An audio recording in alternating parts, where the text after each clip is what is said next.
ഞാനും ഏട്ടനും കൂടെ ടൗണിൽ പോയി വരുമ്പോൾ കുറച്ച് മീനൊക്കെ വാങ്ങിയേ.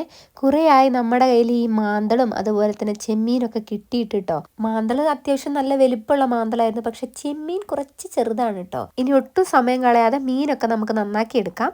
പുറത്താണെങ്കിൽ ചെറിയ രീതിയിൽ മഴയൊക്കെ ചാറുന്നുണ്ട്. മാന്തളിന്റെ തൊലി പറിച്ചെടുക്കാൻ വേണ്ടി ഞാൻ എൻ്റെ മുഴുവൻ ശക്തി ഇവിടെ പ്രയോഗിക്കുന്നുണ്ട് ഗൈസ്. കണ്ടില്ലേ എൻ്റെ മുഖത്തെ ആ ഭാവങ്ങൾ. ചെമ്മീൻ എനിക്ക് കഴിക്കാൻ ഇഷ്ടമാണെങ്കിലും നന്നാക്കാൻ ഒട്ടും ഇഷ്ടമല്ലേ. വേറെ ഒന്നും കണ്ടില്ല, ഒത്തിരി സമയം എടുക്കും. അങ്ങനെ മീനെല്ലാം നന്നാക്കി നല്ല വൃത്തിയാക്കി എടുത്തിട്ടുണ്ട്. കുറച്ച് മീൻ നമ്മൾ വറക്കാനും കുറച്ച് കറി വെക്കാനും എടുക്കുന്നുണ്ട്. അമ്മേനെ കാണുന്നില്ല ചേച്ചി, അമ്മ എവിടെ പോയി എന്നൊക്കെ പലരും ചോദിക്കുന്നുണ്ട്. അമ്മ എവിടെയും പോയിട്ടില്ല, ഇവിടെ തന്നെയുണ്ട് ഗൈസ്.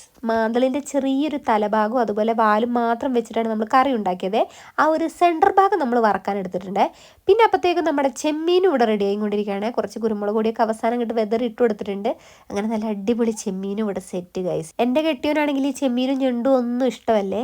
അപ്പോൾ ആൾക്ക് ദേ നല്ല മാന്തളും അങ്ങോട്ട് വറുത്തിട്ടുണ്ട്. അപ്പം ഇന്നത്തെ വീഡിയോ എത്തുള്ളൂ. Bye bye, see U.